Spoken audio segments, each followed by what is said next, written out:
Hello everyone, welcome to doctor Nitin's academy. कैसे हैं सब लोग?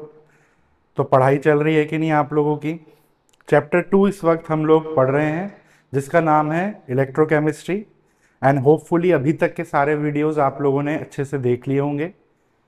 आज हम लोग टॉपिक को आगे बढ़ाएंगे और आज बहुत ही एक अच्छा सा शानदार सा टॉपिक आज हम लोग शुरू करने वाले हैं, जिसका नाम है इलेक्ट्रोड पोटेंशियल। तो अभी तक आप लोगों ने इंट्रोडक्शन पढ़ लिया होगा, डैनियल सेल के बारे में पढ़ा होगा, इलेक्ट्रोकेमिकल सेल के बारे में पढ़ा होगा, सॉल्ट ब्रिज उसकी डिज़ाइन कैसे होती है, सब पढ़ लिया हमने। आज हम लोग ये पढ़ने वाले हैं कि करंट प्रोड्यूस कैसे होता है, क्या उसके पीछे की पूरी मैकेनिज्म है, पोटेंशियल क्या होता है, कैसे उसे कैलकुलेट कर सकते हैं। तो ध्यान से पढ़िएगा, इंपॉर्टेंट टॉपिक है आज का। हेडिंग में लगा देता हूँ, आज की शुरुआत कर देता हूँ मैं टॉपिक की। तो आज के टॉपिक का नाम है बच्चों इलेक्ट्रोड पोटेंशियल। क्या नाम है? Electrode potential. क्या होता है इलेक्ट्रोड पोटेंशियल, समझने की कोशिश करते हैं। देखो फटाफट से एक छोटा सा डैनियल सेल बना रहा हूं मैं।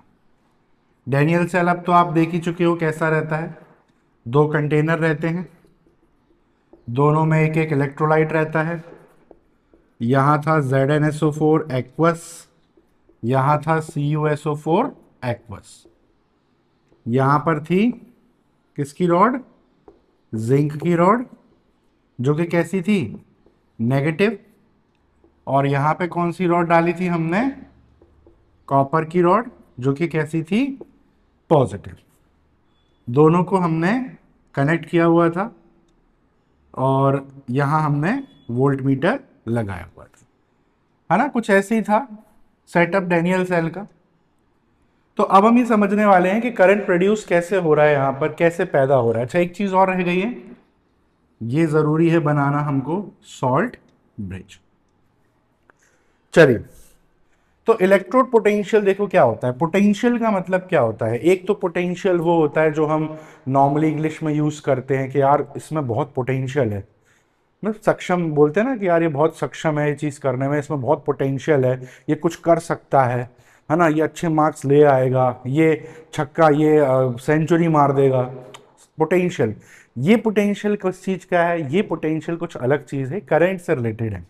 देखो पोटेंशियल बेसिकली कहाँ जनरेट होता है और कब जनरेट होता है? जब किसी भी एक पॉइंट के एक तरफ अगर पॉजिटिव हो और एक तरफ अगर नेगेटिव हो।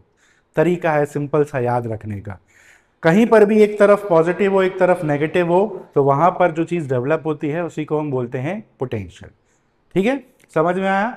तो पोटेंशियल या इलेक्ट्रोड पोटेंशियल क्या होता है, अगर सीधी वाले मायने में बात करें तो एक पोटेंशियल डिफरेंस ही होता है। पोटेंशियल डिफरेंस भी बोलते हैं इसको, समझा दिया मैंने आपको क्या होता है। प्लस और एक तरफ माइनस हो जाए तो इसे पोटेंशियल डिफरेंस बोलते हैं। पोटेंशियल डिफरेंस बिटवीन, किसके बीच में? Between electrode and electrolyte, electrode and electrolyte of half cells. ध्यान से देखना, इंपॉर्टेंट है। एक तरह से डेफिनेशन है इलेक्ट्रोड पोटेंशियल की। What is electrode potential? The potential difference between the electrode and electrolyte of half cells. यहां पर जो चीज पे एम्फेसिस देना चाहूंगा मैं वो है हाफ सेल। ये बहुत इंपॉर्टेंट है, चीज ध्यान रखना है। हाफ सेल्स में जो पोटेंशियल डिफरेंस जनरेट होता है उसको बोलते हैं हम इलेक्ट्रोड पोटेंशियल। अब समझते हैं कहां पर है, किस जगह डेवलप हो रहा है। तो देखो ये हाफ सेल्स क्या होते हैं तो आपको समझ में आ गया है ना। ये एक हाफ सेल है, ये एक हाफ सेल है। पहले इस हाफ सेल की बात करते हैं। यहां पर क्या हो रहा था, याद है आपको? जिंक का ऑक्सीडेशन हो रहा था ना। यहां देखो ये रिएक्शन थी, जिंक का ऑक्सीडेशन हो रहा था, जिससे सॉल्यूशन में क्या आ रहे थे? Zn2+ के आयंस आ रहे थे कि नहीं आ रहे थे? यानी कि एक पॉइंट पे सॉल्यूशन में चार्ज क्या है? पॉजिटिव।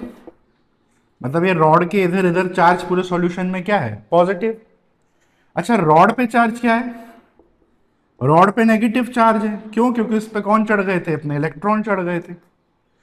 तो अगर आप रॉड को एक बाउंड्री या एक पॉइंट मान के चलो तो उसके इस तरफ पॉजिटिव है और अंदर नेगेटिव है। मतलब हो गई ना वही चीज, एक तरफ पॉजिटिव एक तरफ नेगेटिव, तो क्या जनरेट हो गया, पोटेंशियल डिफरेंस। और रॉड को हम क्या बोलते हैं, इलेक्ट्रोड। सॉल्यूशन को क्या बोलते हैं, इलेक्ट्रोलाइट। तो अब समझ में आई definition, the potential difference between electrode and electrolyte of half cells is called electrode potential. Same यहां पर भी होगा। याद है यहां पर क्या हो रहा था, यहां इनआयंस की मात्रा ज्यादा हो रही थी, किनकी, सल्फेट की। तो सॉल्यूशन मान लीजिए नेगेटिव है थोड़ा, और रॉड कैसी थी ये वाली, पॉजिटिव थी, कैथोड रॉड। तो यहां पर भी देखो आप पोटेंशियल डिफरेंस जनरेट हो रहा है, तो ये इस वाले हाफ सेल का इलेक्ट्रोड पोटेंशियल हो गया। समझ में आई बात, क्लियर है। तो ये होता है इलेक्ट्रोड पोटेंशियल। सिंबल आपसे कोई पूछे क्या होता है इसका, कैपिटल ई, ठीक है। इलेक्ट्रोड पोटेंशियल को ई सिंबल से रिप्रेजेंट करते हैं। यूनिट क्या होती है इसकी, volts. Capital V, potential difference की यही यूनिट होती है, फिजिक्स में तो आप पढ़ चुके होंगे इतना तो। V, capital V, volts. अच्छा, टाइप्स। टाइप्स का मतलब, भाई हाफ सेल्स कितने होते हैं, दो हाफ सेल होते हैं। याद है इनको क्या बोलते थे हम, left half cell, right half cell, anode half cell, cathode half cell, oxidation half cell, reduction half cell. तो इसी तरीके से इलेक्ट्रोड पोटेंशियल दो टाइप के होते हैं। एक होता है ऑक्सीडेशन पोटेंशियल। ऑक्सीडेशन पोटेंशियल कौन सा, ये वाला, ये होता है ऑक्सीडेशन पोटेंशियल। क्यों, क्योंकि यहां ऑक्सीडेशन हो रहा है। और एक क्या होता है, रिडक्शन पोटेंशियल। ठीक है, ये हो गया रिडक्शन पोटेंशियल, क्योंकि यहां क्या हो रहा था, यहां हो रहा था बच्चों रिडक्शन। क्लियर है, सिंपल है भाई। दो टाइप के इलेक्ट्रोड पोटेंशियल होते हैं, one is called the oxidation potential, another one is called the reduction potential. समझ में आ गई बात। तो ये होता है इलेक्ट्रोड पोटेंशियल। इतनी चीज नोट कर लो आप पहले, फिर हम आगे बढ़ाते हैं कहानी को। सरल सीधे सिंपल शब्दों में आपको मैंने समझा दिया कि क्या होता है इलेक्ट्रोड पोटेंशियल।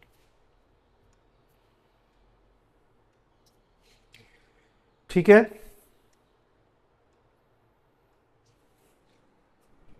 आगे बढ़े। अब देखो, इलेक्ट्रोड पोटेंशियल्स हम जनरली डायरेक्टली मेजर नहीं कर सकते किसी भी सेल का, मतलब तरीका है मेजर करने का जिसमें हम आगे आएंगे। पर मेरे कहने का मतलब यह है कि इसकी कोई एक फिक्स्ड वैल्यू नहीं होती। जैसे आपसे मैं बोल दूं बताओ जिंक का ऑक्सीडेशन पोटेंशियल क्या होता है, नहीं बता सकते आप। कॉपर का क्या रिडक्शन पोटेंशियल है, नहीं। ये जो वैल्यू है ये बहुत सारे फैक्टर्स पर डिपेंड करती है, जैसे कि सॉल्यूशन का कंसंट्रेशन कितना है, इलेक्ट्रोलाइट की मोलैरिटी कितनी है, अगर गैस है तो प्रेशर कितना है, टेम्परेचर कितना है, बहुत फैक्टर्स रहते हैं। तीन तो मेन है ये, कंसंट्रेशन, टेम्परेचर और प्रेशर। तो अलग अलग कंसंट्रेशन, टेम्परेचर और प्रेशर पे ये पोटेंशियल चेंज भी होता है, तो इसकी कोई फिक्स्ड वैल्यू नहीं है। फिर कैसे निकालेंगे, अगर हमको कोई वैल्यू निकालनी हो तो उसके लिए एक दूसरी टर्म आती है बच्चों, यही है, सेम चीज ही है, वो हमारे काम की ज्यादा है, and that is called standard electrode potential. क्या होता है, स्टैंडर्ड इलेक्ट्रोड पोटेंशियल, और ये है जो ज्यादा इंपॉर्टेंट है और हमारे काम का भी है। स्टैंडर्ड क्या होता है, standard electrode potential, same definition रहेगी, the potential difference between electrode and electrolyte of half cells. बस आपको यहां पर एक एक्स्ट्रा लाइन और ऐड करनी है, अंडर स्टैंडर्ड कंडीशंस। कौन सी कंडीशंस में, अंडर स्टैंडर्ड कंडीशंस। अब ये स्टैंडर्ड कंडीशंस क्या होती हैं, यहां पे लिख देता हूं। स्टैंडर्ड कंडीशन क्या होती है, देखो स्टैंडर्ड कंडीशंस क्या होती हैं, कंसंट्रेशन सॉल्यूशन की, इलेक्ट्रोलाइट की ऑब्वियसली कंसंट्रेशन होगी, कितनी होनी चाहिए, 1 मोलर, या 1 मोल्स पर लीटर बोल दो, ठीक है। पार्शियल प्रेशर, याद है मैंने बताया था कि अगर गैसियस होते हैं तो कंसंट्रेशन की जगह प्रेशर आ जाता है बस। कितना होना चाहिए, 1 atm या 1 बार। टेम्परेचर 298 केल्विन, या फिर सेल्सियस में कन्वर्ट कर लो, कितना आएगा 25 डिग्री सेल्सियस। तो इन कंडीशंस पे ध्यान से पढ़ लो, इनको याद रख लो। इन कंडीशंस पे अगर आप किसी पर्टिकुलर सब्सटेंस का या किसी हाफ सेल का इलेक्ट्रोड पोटेंशियल निकालो तो वही कहला देता है उसका स्टैंडर्ड इलेक्ट्रोड पोटेंशियल। और इसकी वैल्यू फिक्स रहती है, इसकी वैल्यू फिक्स है। जैसे कि एग्जांपल के लिए जिंक का स्टैंडर्ड ऑक्सीडेशन पोटेंशियल जो होता है वो होता है लगभग -0.76 वोल्ट, सॉरी प्लस 0.76। इसका होता है 0.34 कॉपर का। तो ये वैल्यू इनकी फिक्स है, ठीक है, ये फिक्स है इनकी वैल्यू। समझ में आ गई बात? ठीक है, तो ये चीज आपको ध्यान में रखनी, तो इनकी वैल्यू फिक्स रहती है, ये स्टैंडर्ड होते हैं। सिंबल क्या होता है, सेम ही होता है, ई नॉट आ जाता है बस, ठीक है। ये सिंबल ऊपर एक्स्ट्रा लगा देते हैं, ई नॉट बोलते हैं। मतलब इसका ये है कि स्टैंडर्ड कंडीशन में है। यूनिट तो सेम ही होगी, वोल्ट्स, उसमें तो कोई फर्क ही नहीं है। टाइप्स क्या हो जाएंगे इसके, भी दो हो जाएंगे। क्या दो हो जाएंगे, यही लिख देता हूं। एक हो जाएगा स्टैंडर्ड ऑक्सीडेशन पोटेंशियल और एक हो जाता है standard reduction potential, SOP SRP ऐसे शॉर्ट में बोलते हैं। वे भी दो टाइप के हो जाते हैं, standard oxidation potential, standard reduction potential. इतनी बात समझ में आई? क्लियर है?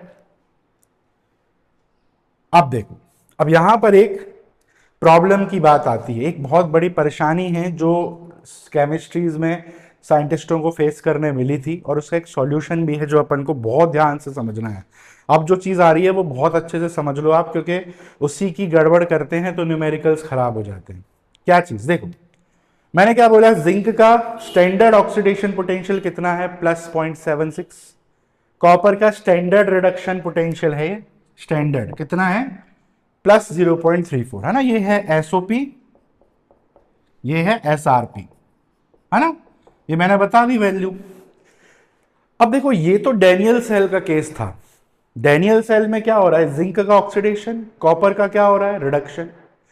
कुछ ऐसे भी सेल होते हैं जहां पर जिंक का रिडक्शन हो सकता है और कॉपर का ऑक्सीडेशन। मतलब एक साथ अगर जिंक कॉपर आ गए तो फिक्स है कि जिंक हमेशा ऑक्सीडाइज होने की टेंडेंसी रखता है, कॉपर रिड्यूस होने की। अब आप बोलोगे ये नियम कहां से आया, तो ये आप 10th में पढ़े हो, रिएक्टिविटी सीरीज अपन पढ़ते थे ना, मेटल्स की रिएक्टिविटी होती है, तो उसके हिसाब से है। मेरे कहने का मतलब ये है कि जरूरी नहीं कि हर सेल में यही दोनों कपल्स हों। जैसे एक होता है कॉपर सिल्वर सेल, तो वहां कॉपर होता है और सिल्वर होता है, वहां कॉपर का ऑक्सीडेशन होता है और सिल्वर का रिडक्शन होता है। समझ रहे हो आप? कहने का मतलब ये मान के चलो कि जिंक जिस तरह से यहां ऑक्सीडाइज हो रहा है, कुछ ऐसा भी हो सकता है, और करके लिख दे रहा हूं, ऐसा भी हो सकता है कि जिंक कहीं पर रिड्यूस हो रहा हो, यह भी हो सकता है। अब ऐसे केसेस में फिर हमको क्या याद करनी पड़ेगी इसकी, भाई अभी ऑक्सीडेशन हो रहा था तो क्या याद करें, स्टैंडर्ड ऑक्सीडेशन पोटेंशियल। अब रिडक्शन हो रहा है तो क्या याद करेंगे, स्टैंडर्ड रिडक्शन पोटेंशियल। तो ऐसे में कंफ्यूजन हो जाता है। क्या कंफ्यूजन हो जाता है कि भाई एक सब्सटेंस ऑक्सीडाइज भी हो सकता है, रिड्यूस भी हो सकता है, तो उसका एसओपी भी याद करो, फिर एसआरपी भी याद करो, बहुत कंफ्यूजन। मतलब इतनी सारी वैल्यूज को याद नहीं रख पाएगा ना, बहुत ज़्यादा प्रॉब्लमेटिक होगा। न्यूमेरिकल्स में भी कंफ्यूज हो जाएंगे कि कौन सी वैल्यू यूज करें हम आगे, है ना। तो इस कंफ्यूजन को अवॉइड करने के लिए कि हर एक सब्सटेंसेस की दो दो वैल्यूज हमको ना पढ़नी पड़े, ना याद करनी पड़े, इस चीज के लिए आईयूपीएसी, आप जानते होंगे आईयूपीएसी का नाम तो सुना ही होगा, हर जगह केमिस्ट्री में यही ऑर्गेनाइजेशन का रोल रहता है नियम वगैरह डिसाइड करने में। तो आईयूपीएसी ने एक छोटी सी कन्वेंशन दी, एक रूल दिया, और उसमें उन्होंने क्या बोला कि आज से, अभी से और इसी वक्त से हर टाइप के सब्सटेंस के, हर टाइप के मेटल के, हर टाइप के आयंस के जो भी स्टैंडर्ड इलेक्ट्रोड पोटेंशियल्स होंगे, जो भी उनके स्टैंडर्ड इलेक्ट्रोड पोटेंशियल होंगे वो हम उनको ऑटोमेटिकली स्टैंडर्ड रिडक्शन पोटेंशियल ही मान के चलेंगे। मतलब इसका ये है, देखो सीधी सीधी भाषा में मतलब इसका ये है कि चाहे किसी सब्सटेंस का ऑक्सीडेशन हो रहा हो, चाहे वहां पर उसका रिडक्शन हो रहा हो, आपको उसका याद क्या करना है, सिर्फ स्टैंडर्ड रिडक्शन पोटेंशियल, एक वैल्यू याद रखनी है। माना वो ऑक्सीडाइज हो रहा है वहां पे, फिर भी आपको उसका क्या याद करना है, स्टैंडर्ड रिडक्शन पोटेंशियल। अब क्या मतलब है, कैसे याद करेंगे, सबसे पहले तो मैं नियम लिखा देता हूं, ये नियम आप नोट कर लो, ये बहुत इंपॉर्टेंट है, ये आगे बहुत जरूरी हो जाएगा। देखो आईयूपीएसी कन्वेंशन है, आईयूपीएसी का कन्वेंशन है, क्या है कन्वेंशन आईयूपीएसी का, कि जितने भी स्टैंडर्ड इलेक्ट्रोड पोटेंशियल्स होंगे किसी भी सब्सटेंस के, वो ऑटोमेटिकली क्या मान लिए जाएंगे, उनका स्टैंडर्ड रिडक्शन पोटेंशियल। मतलब आपको दो दो वैल्यूज याद करने की अब जरूरत खत्म हो गई, आपको ऑटोमेटिकली हर सब्सटेंस का एसआरपी ही याद करना है, चाहे उसका ऑक्सीडेशन हो रहा हो चाहे उसका रिडक्शन हो। क्लियर हो गई बात, ये चीज ध्यान रखनी है। अब लोगों ने बोला कि ठीक है चलो बढ़िया है, अच्छा आपने कर दिया कि आपने एक फिक्स कर दिया कि भाई एक ही याद रखना पड़ेगा, दो दो नहीं। प्रॉब्लम फिर वही है ना कि ऑक्सीडेशन हो रहा है तो फिर स्टैंडर्ड रिडक्शन पोटेंशियल कैसे आएगा उसका। अगर किसी चीज का ऑक्सीडेशन हो रहा है तो स्टैंडर्ड ऑक्सीडेशन पोटेंशियल पता करना इजी है, जो वो कर रहा है वही निकाल लिया, जो चीज वो नहीं कर रहा वो कैसे पता करेंगे, अब इसका एसआरपी कैसे निकलेगा। तो ये टेंशन की बिल्कुल बात नहीं है, बहुत ही सिंपल सी चीज है। देखो क्या है दूसरी चीज, स्टैंडर्ड रिडक्शन पोटेंशियल्स जो होते हैं वो जस्ट अपोजिट होते हैं किसके, स्टैंडर्ड ऑक्सीडेशन पोटेंशियल। कितनी सिंपल सी बात हो गई भाई। किसी भी सब्सटेंस का, यहां पे मैं लिख देता हूं ब्रैकेट में, for given metal and it's ion, किसी एक गिवन मेटल और उसके आयन के लिए जो उनका स्टैंडर्ड रिडक्शन पोटेंशियल होगा वो उनके स्टैंडर्ड ऑक्सीडेशन पोटेंशियल का ही जस्ट ऑपोजिट होगा। मतलब कुछ नहीं है, जो आपने उसका स्टैंडर्ड ऑक्सीडेशन पोटेंशियल याद किया है उसी को उल्टा, उसी को माइनस लगा दो उसके आगे, वैल्यू सेम रहेगी, बस साइन चेंज हो जाएगा। यानी कि जिंक का मैंने आपको एसओपी कितना बताया था, +0.76 वोल्ट, तो इसका एसआरपी कितना होगा बच्चों, -0.76 वोल्ट। है कि नहीं सिंपल, है ना। तो ये चीज आपको बस ध्यान रखनी है। अब आप टेक्स्ट बुक में देखोगे ना तो वहां आपको एसआरपी ही दिया जाएगा, वैसे तो आपको याद नहीं करना है, किसी भी सब्सटेंस का स्टैंडर्ड रिडक्शन पोटेंशियल रटने की जरूरत नहीं है। न्यूमेरिकल्स आते भी हैं तो वहां पे वैल्यूज दी जाती हैं, बट इन केस कोई ऐसा क्वेश्चन आ जाए जहां आपको एसओपी दिया हो और अब आप एसआरपी उस निकालना हो, पता करना हो, तो कुछ नहीं, माइनस लगा दो। जैसे ये देखो कॉपर का एसआरपी कितना है, +0.34। अब खैर हमको इसी से मतलब है, पर मान लो मैंने आपसे वर्बली पूछ दिया कि नहीं मेरे को तो एसओपी दो इसका, हालांकि जरूरत नहीं है एसओपी निकालने की इसकी, क्योंकि इसका तो दिया ही एसआरपी है। तो अभी क्या होगा, उल्टा, बस साइन चेंज करना है, प्लस का माइनस कर दो, माइनस का प्लस कर दो। ये दो चीजें याद कर लो, बहुत ही ज्यादा इंपॉर्टेंट है, वेरी वेरी इंपॉर्टेंट। ये छोटी छोटी चीजें बच्चे क्लियर नहीं करते हैं, समझने की कोशिश नहीं करते हैं, और इन्हीं छोटी छोटी चीजों से आपके एग्जाम में क्वेश्चन गलत हो जाते हैं। इवन जेई और नीट में भी ऐसे क्वेश्चन आते हैं जहां प्लस माइनस का ही खेल होता है और उतने में बच्चे आंसर गलत कर देते हैं। अब आंसर प्लस में हो और आप माइनस में लिख दोगे तो कहां मार्क्स मिलेंगे। क्लियर है, तो सिर्फ आपको एसआरपी याद रखना है आज से, दो दो का टेंशन हटाओ दिमाग से। और इन केस आपको किसी सब्सटेंस का एसओपी पता है और एसआरपी निकालना हो तो साइन चेंज कर देते हैं, दोनों एक दूसरे के इक्वल एंड ऑपोजिट नेचर के होते हैं। तो ये बात बहुत ही इंपॉर्टेंट है, इसको ध्यान से आप समझ लीजिए। क्लियर हो गई बात। अच्छा मान लीजिए जिंक का आपको ऐसे करके ई नोट करके यहां पर लिख दिया जाए, क्या, प्लस 0.76 वोल्ट। मान लीजिए मैंने आपको बोल दिया कि मेरे पास जिंक है, जिंक का मैं आपको स्टैंडर्ड इलेक्ट्रोड पोटेंशियल दे रहा हूं जो कि इतना है। अब बताओ कि ये क्या है, ये स्टैंडर्ड ऑक्सीडेशन पोटेंशियल है कि स्टैंडर्ड रिडक्शन पोटेंशियल है, ये कैसे बताओ? ये भी एक नई प्रॉब्लम। अभी तो आप बोल दोगे कि सर ये क्या है, अभी तो बताया आपने थोड़ी देर पहले, ये जिंक का स्टैंडर्ड ऑक्सीडेशन पोटेंशियल है। तो वो तो मैंने आपको पहले से बता रखा है, इसलिए कोई और सब्सटेंस हो मान लो, कैसे पता करोगे कि एसओपी एसआरपी? ये मत सोचना कि एसओपी हमेशा पॉजिटिव होता है, एसआरपी की वैल्यू वो होती है। भैया कुछ भी हो सकता है, किसी के लिए एसआरपी पॉजिटिव भी देख लो ना, इसका जिंक का एसआरपी कैसा है, नेगेटिव। वही कॉपर का एसआरपी कैसा है, पॉजिटिव। तो साइन के पीछे मत चले जाना कि साइन देख के जज करने लगे, अपना ही रूल बना लिए, नहीं। कैसे पता करेंगे? तो इसकी टेंशन नहीं लेनी है, आपको कुछ ना कुछ ऐसी हिंट दी जाती है एग्जाम में जिससे आप देख के एटलीस्ट अंदाजा लगा लो कि क्या दिया हुआ है।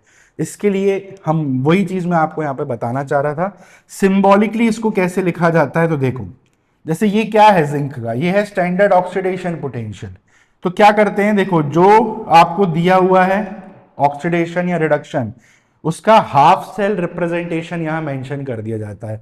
हाफ सेल रिप्रेजेंटेशन क्या होता है? सेल रिप्रेजेंटेशन बताइए ना कैसे लिखते हैं, मेटल और उसका आयन।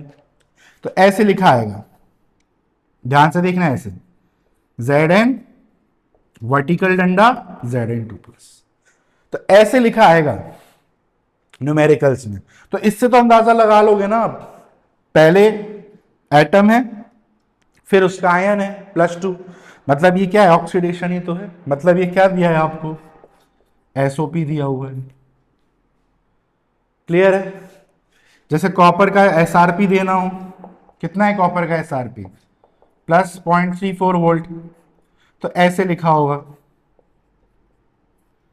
ये ऐसे ही तो होता है रिडक्शन। तो ये आप समझ जाना, ऐसे लिखा है तो एसआरपी। क्लियर है? समझ में आया? जैसे ये एसओपी का है, अगर जिंक का ये एसआरपी देना हो तो बस ये इसको ऐसे लिख दूंगा, मैं उल्टा लिख दूंगा। ये देखो ये रिडक्शन हो रहा है। तो ये चीज पे फोकस रखना है, इसलिए मैंने आपको शुरू में क्या बताया था, सेल नोटेशन लिखना सिखा दिया था पहले ही, हाफ सेल का भी और पूरे सेल का भी। तो इससे आपको समझ में आ जाएगा न्यूमेरिकल्स में कि क्या दिया है, एसओपी दिया है कि एसआरपी दिया है। तो फटाफट से आप इसको नोट कर लीजिए, फिर हम कहानी को आगे बढ़ाएंगे।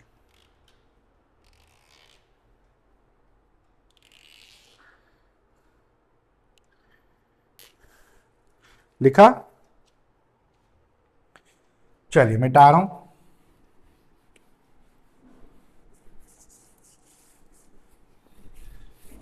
तो ये हो गया इलेक्ट्रोड पोटेंशियल, दो टाइप के बता दिए। अरे डायग्राम नहीं मिटाना चाहिए था, चलो कोई नहीं। ठीक है, समझ में आ गई बात, क्लियर हो गई? आगे बढ़े। अब आते हैं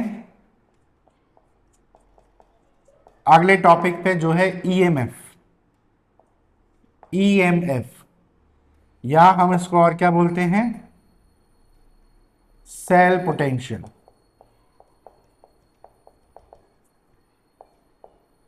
ईएमएफ या सेल पोटेंशियल। अब ये क्या चीज है, ये क्या चीज है? देखो ये भी एक टाइप का पोटेंशियल डिफरेंस ही है, ये भी क्या है, एक टाइप का पोटेंशियल डिफरेंस ही है। अब ये किसके बीच में है? ये है potential difference between two electrodes, between two electrodes. Two electrodes मतलब कौन कौन से? Anode and cathode. ठीक है, the potential difference between two electrodes, that is anode and cathode of an electrochemical cell is called cell potential is called EMF, electromotive force। अब ये क्या चीज है? तो अभी मैंने थोड़ी देर पहले डायग्राम बनाया था, मैं पूरा नहीं बना रहा हूं, सिर्फ शॉर्ट में बता रहा हूं समझाने के लिए। ये आपने देखा था, यहाँ इलेक्ट्रोलाइट था, यहाँ रॉड थी, है ना, ऐसे बनाया था। रॉड भी वायर से कनेक्टेड थी, जुड़ी थी आपस में। याद है ये वाली रॉड कैसी थी? नेगेटिव, विच इज एनोड, और ये रॉड कैसी थी? Positive, which is cathode. यही सिचुएशन थी।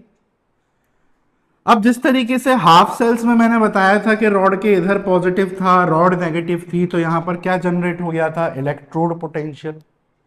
वैसे ही अगर आप ध्यान से देखो, इस वायर के इस वायर के इस तरफ नेगेटिव है, इस तरफ पॉजिटिव है, तो एक पोटेंशियल डिफरेंस यहां भी तो जनरेट हो रहा होगा इन दोनों के बीच में, वो भी तो एक पोटेंशियल डिफरेंस होगा, और वही मेन होता है। ये होता है पूरे सेल का पोटेंशियल डिफरेंस। ध्यान देना, इलेक्ट्रोड पोटेंशियल किसका रहता है? हाफ सेल्स का। अब उन्हीं हाफ सेल्स के इलेक्ट्रोड पोटेंशियल्स को आप जोड़ दो, अगर एडजस्ट कर लो, तो पूरे सेल का आ जाता है। या यूं कहें कि दो इलेक्ट्रोड्स के बीच में लगने वाला पोटेंशियल डिफरेंस, वही होता है हमारा ईएमएफ या सेल पोटेंशियल। सिंबल क्या होता है इसका? E cell. सेम जो इलेक्ट्रोड पोटेंशियल का सिंबल है वही रहता है, बस नीचे एक सेल और हम लिख देते हैं CE डबल है। तो ये ध्यान रखना है। यूनिट सेम ही रहेगी भाई, ये भी तो पोटेंशियल डिफरेंस ही है, वोल्ट्स ही रहेगी, कैपिटल भी, इसमें भी कोई फर्क नहीं है। क्लियर है? अच्छा, अब वही वाली चीज जो यहां पर भी है कि ये भी चेंज होता है कंसंट्रेशन के साथ, प्रेशर के साथ, टेम्परेचर के साथ। मतलब यहां पर भी हमारे काम का क्या है? स्टैंडर्ड कंडीशन वाला। तो अंडर स्टैंडर्ड कंडीशन, मतलब यही सेम डेफिनेशन दोबारा लिख देना आप। The potential difference between two electrodes of an electrochemical cell under standard condition. Standard condition में पहले ही बता चुका हूं, दोबारा नहीं लिखूंगा। कंसंट्रेशन 1 मोलर हो, प्रेशर 1 atm हो, टेम्परेचर 298 केल्विन हो। तो ऐसे कंडीशंस में हम इसको क्या बोलने लगते हैं? स्टैंडर्ड ईएमएफ या स्टैंडर्ड सेल पोटेंशियल। वही वाली बात है, सेम है, बस स्टैंडर्ड वर्ड आ जाएगा आगे। और ये फिक्स रहता है, इसकी वैल्यू फिक्स रहती है, ठीक है।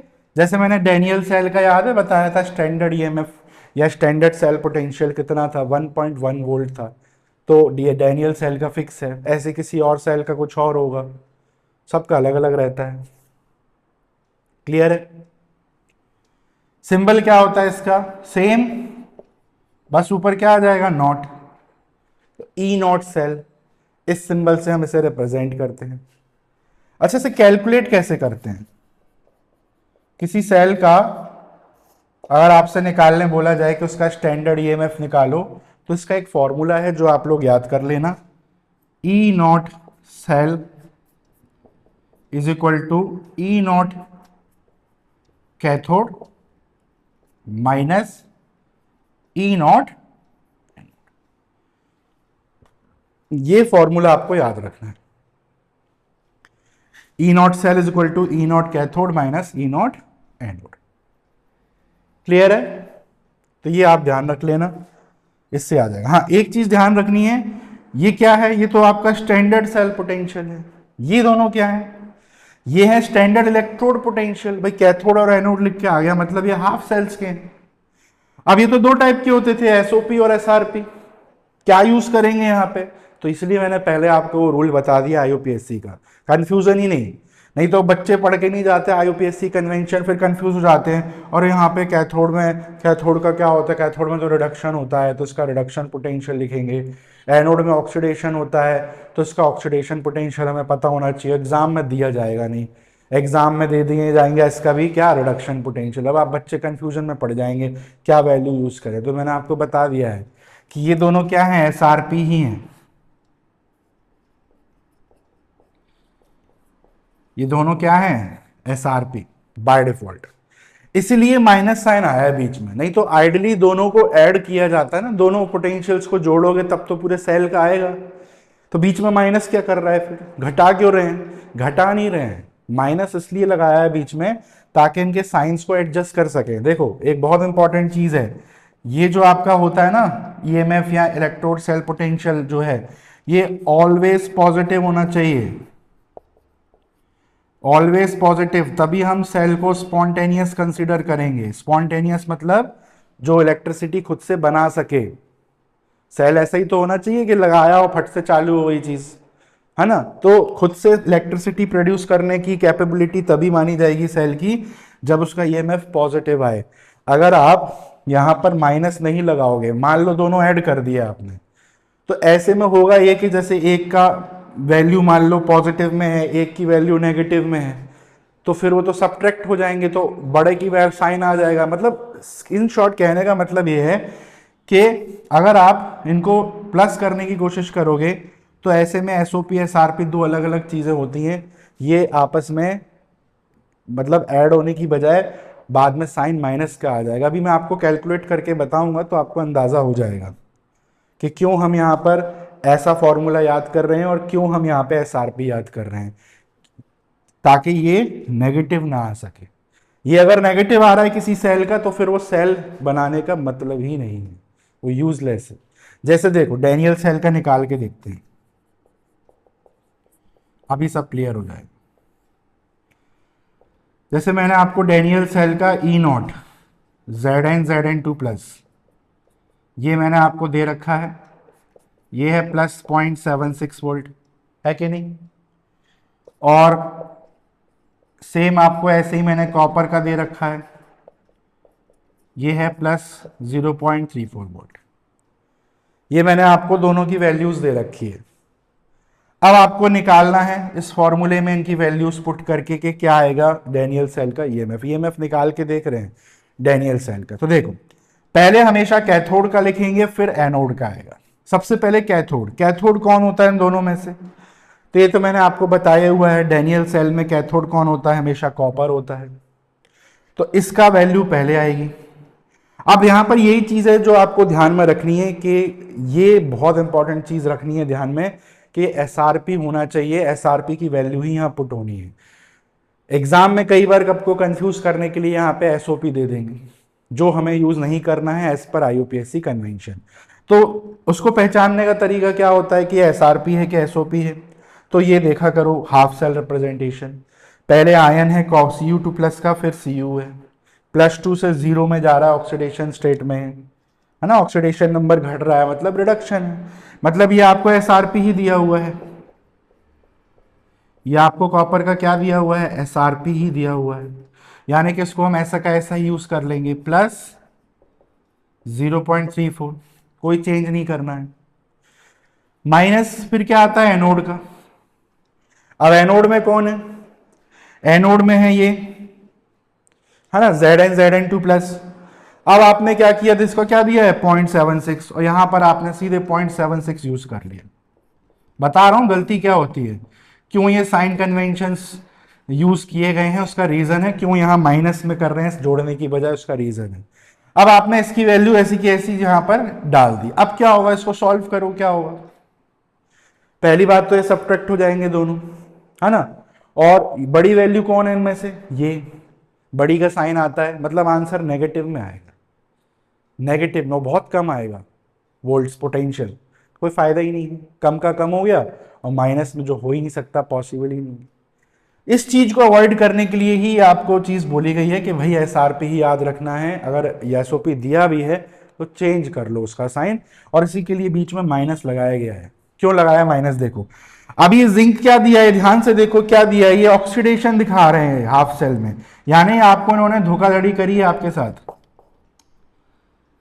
साथ गड़बड़ करी है। क्या दिया है आपको यहाँ पे उन्होंने, एसओपी दे दिया है आपको घुमाने के लिए। लिखना क्या है यहाँ पे, लेना किसकी वैल्यू रहती है, एसआरपी की, चाहे एसओपी दिया हो फिर भी एसआरपी ही लेना है। और मैं कैसे पता करते हैं एसओपी अगर दिया हो तो एसआरपी की वैल्यू कैसे पता चलती है, कुछ नहीं है, प्लस में दिया है इसको उल्टा कर दो, माइनस लो माइनस। अब क्या होगा, अब सिंपल, अब देखो समझ में आया है कि बीच में ये माइनस क्यों यूज किया है, इनको ऐड क्यों नहीं कर रहे हैं, ये रीजन है। इससे ये होगा कि माइनस माइनस हो जाएगा प्लस, मतलब दोनों को आप ऐड करोगे, है ना, ऐड करोगे तो आप करके देख लेना, अप्रोक्सीमेटली इतना ही आंसर आएगा। कितना आएगा? 1.1। भाई यही जोड़ लो, 6 और 4 कितना होता है? 10। 10 हो गया, एक हासिल ऊपर गई, 7, 8 9 10, 7 और 3 10, और एक हासिल इनकी गई पीछे वाले की 11, तो 1 आ गया। ठीक है, और फिर वो 1 आगे आएगा तो 1.1 आ गया आंसर। तो ये होता है स्टैंडर्ड कंडीशन में किसी भी डैनियल सेल का ईएमएफ या उसका स्टैंडर्ड सेल पोटेंशियल। क्लियर है बात, समझ में आ गई आपको? तो ये एक बहुत ही इंपॉर्टेंट कंसेप्ट है जो मुझको बताना आप लोगों को जरूरी था। फटाफट से इसको आप लोग नोट कर लीजिएगा।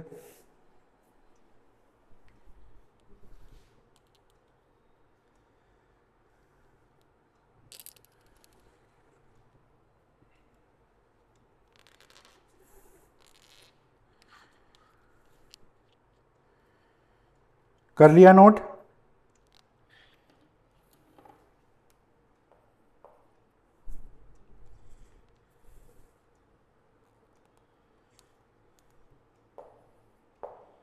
मार्कर भी नहीं चल रहे हैं, चलो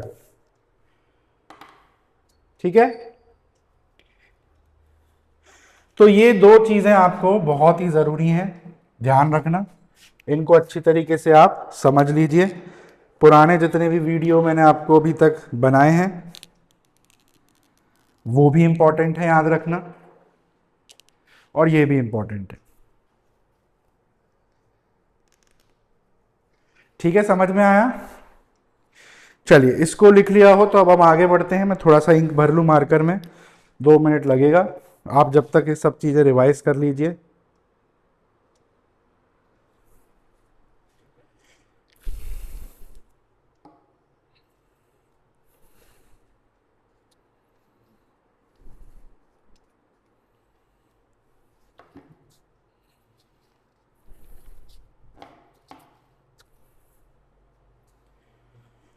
मिटा दूं?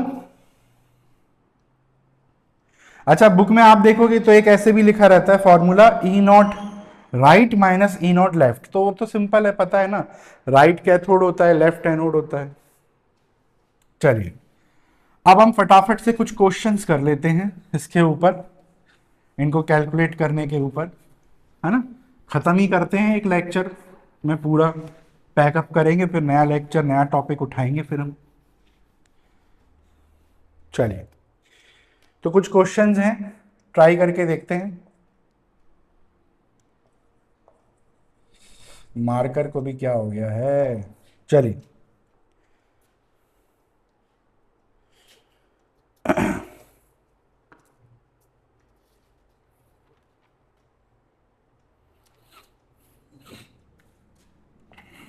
कैलकुलेट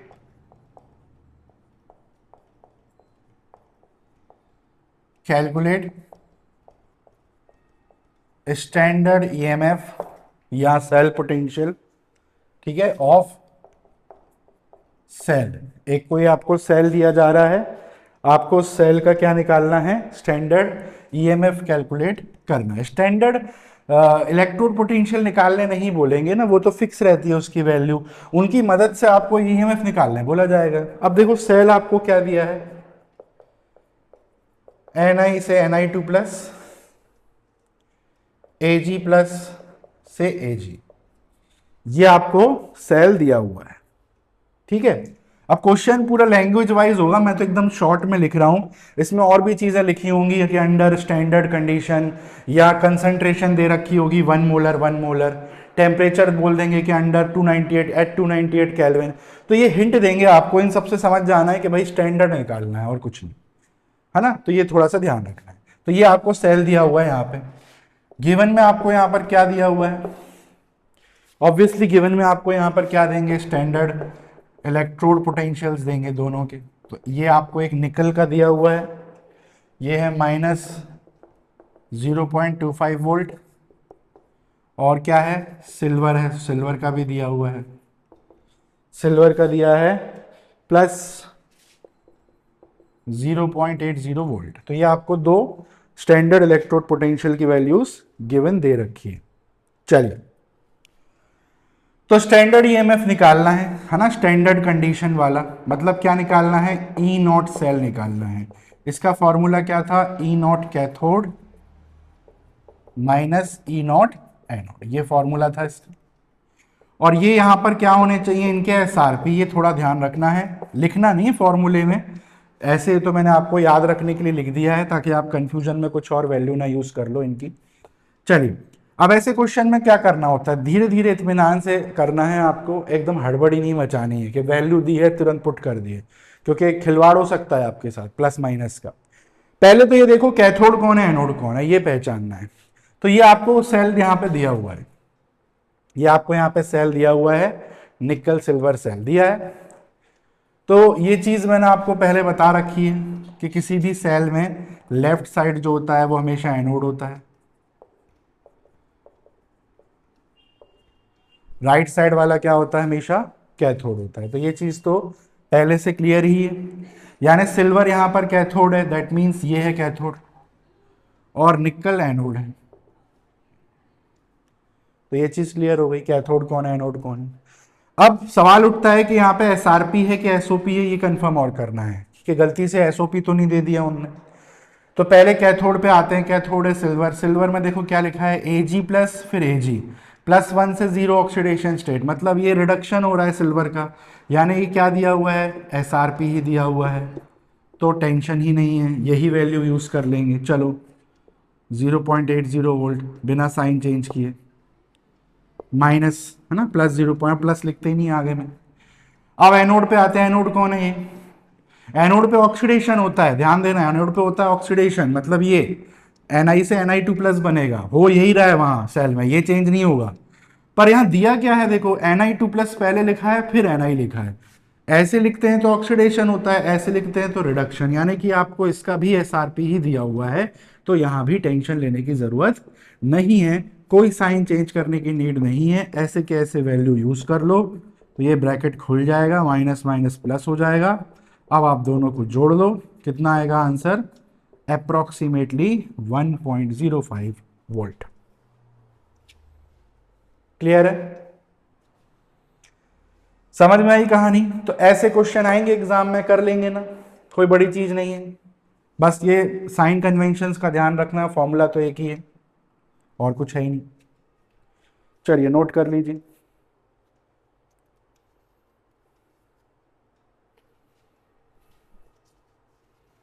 आगे बढ़े, अगला क्वेश्चन देखते हैं क्या है। सेम है, सेम है, ऐसे ही, calculate the standard EMF of a cell. Cell यहां पर मैं आपको दे देता हूं CD2+,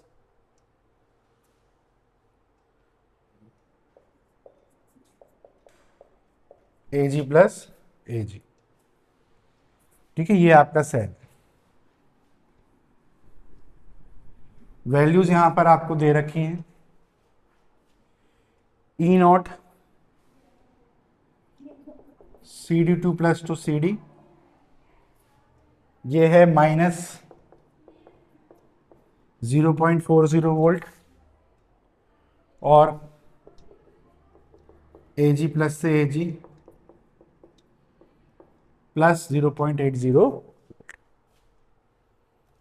ठीक है, ये आपको डेटा दे रखा है। चलिए खुद से सॉल्व करके देखेंगे आप इसको, पहले बहुत ही सिंपल है ये भी, फॉर्मूला यही यूज होगा, E naught cathode minus E naught anode, या E naught right minus E naught left. अब पहले पहचानना है कैथोड कौन है एनोड कौन है, तो मैं बता चुका हूं, राइट वाला हमेशा कैथोड होता है, लेफ्ट वाला हमेशा एनोड होता है, मतलब ये यहाँ पर सिल्वर कैथोड है और ये आपका एनोड है कैडमियम। अब ये देखना है दूसरी चीज कि एसआरपी ही दिया है कि नहीं, कि कुछ और तो नहीं दे दिया है। तो कैथोड कौन है, एजी, क्या लिखा है, Ag+ पहले लिखा है फिर Ag लिखा है, यानी कि क्या दिया है, एसआरपी दिया है, तो कोई दिक्कत नहीं है, कोई साइन चेंज नहीं करेंगे, एग्जैक्टली यही यूज कर लेंगे वैल्यू।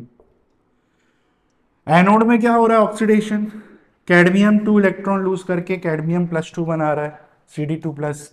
बट यहाँ पर मेंशन कैसे किया है इसको, उल्टा, मतलब ये रिडक्शन के फॉर्म में इसको मेंशन किया है, यानी कि ये भी एसआरपी दिया है। तो वही है, इस बार भी कोई गड़बड़ नहीं है, पिछली बार की तरह ही वैल्यू दी हुई है, कोई साइन चेंज नहीं करना है। तो ये दोनों को ऐड कर लेंगे, माइनस माइनस हो जाएगा प्लस। अब ये 8 और 4 जोड़ लो, आप कितना आ जाएगा आंसर, 1.20 वोल्ट, है ना, 1.20 वोल्ट। क्लियर हो गई बात? ठीक है, तो इसको नोट डाउन कर लीजिए फटाफट से, आगे बढ़े फिर हम। चलो और देखते हैं, आ जाओ।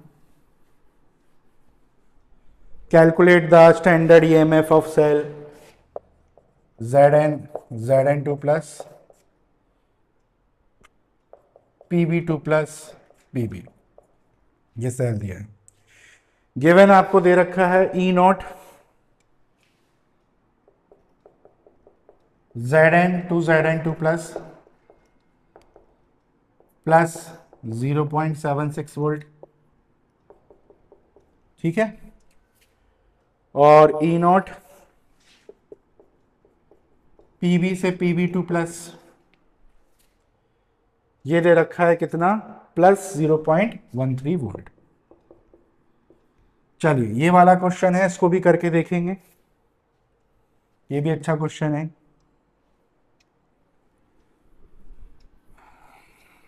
चलो क्या निकालना है, ईएमएफ निकालना है। स्टैंडर्ड कंडीशन में फॉर्मूला यही यूज होगा यहाँ पर, E0 cathode minus E0 anode.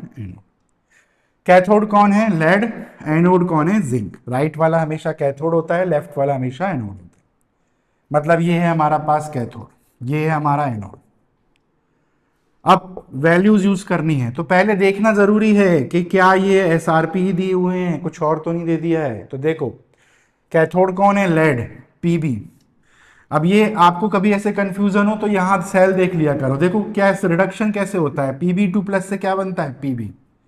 दिया क्या यहाँ, Pb से Pb2+, देखो खेल खेल दिया ना हमने आपके साथ, खेल दिया खेल, हो रिडक्शन रहा है ना। और यहाँ पे देना, ये क्या दिया हुआ है, ये एसओपी दे दिया है भाई। ऑक्सीडेशन ऐसी तो लिखते हैं, पहले मेटल फिर आयन, तो ये आपको उन्होंने एसओपी दे दिया है एसआरपी की जगह। अब आपको डरना नहीं है, क्या रूल बताया था, एसओपी दिया है कोई बात नहीं, उसका जस्ट उल्टा कर दो, नेगेटिव कर दो, तो वही एसआरपी हो जाता है। यानी वैल्यू तो यही यूज करेंगे 0.13, बस इसका साइन माइनस में हो जाएगा और कुछ नहीं, इतना फर्क है।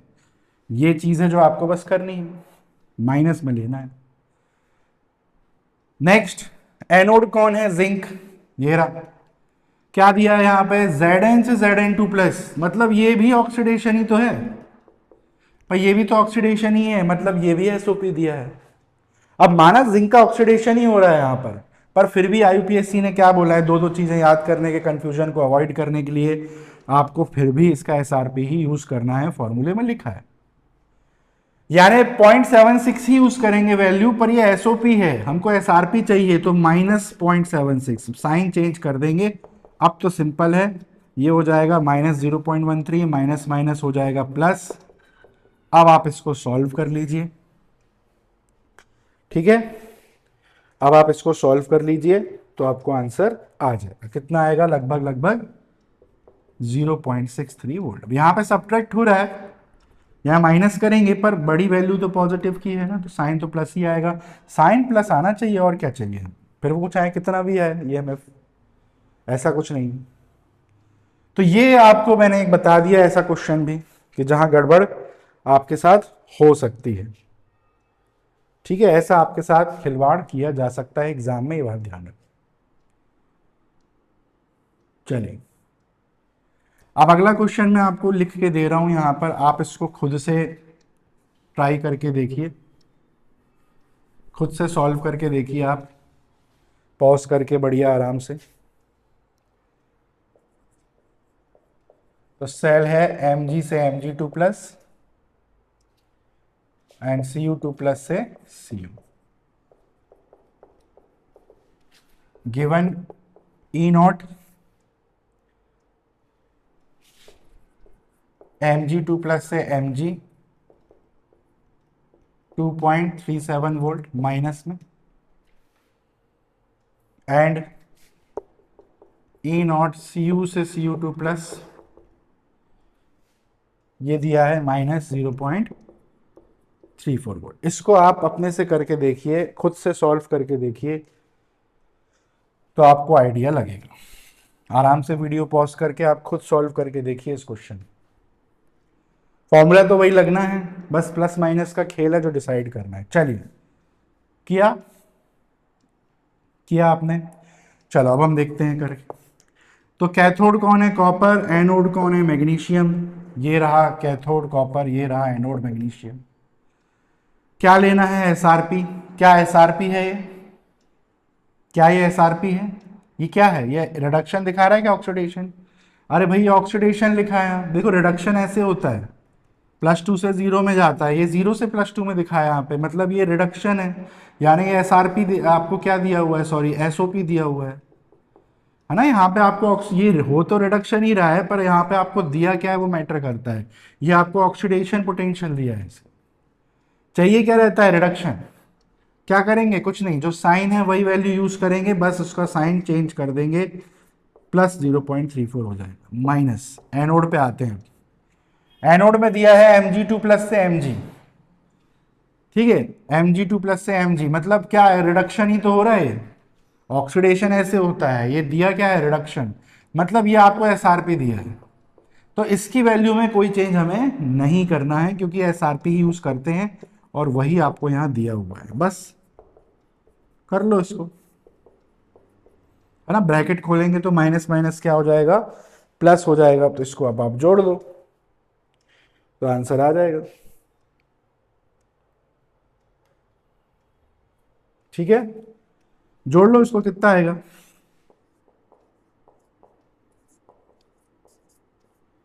ऐड ही तो करोगे, ये प्लस में है वैल्यू, ये माइनस माइनस, देखो ये एसओपी दिया हुआ था तो हमने उसको एसआरपी करने के लिए प्लस कर दिया, ये तो एसआरपी ही दिया हुआ था, है ना। हो ठीक है, चलिए कितना आएगा? 7, 8, 9, 10, 11, 3 और 3 6 और 1 7, 2, 2.71 प्लस 2.71।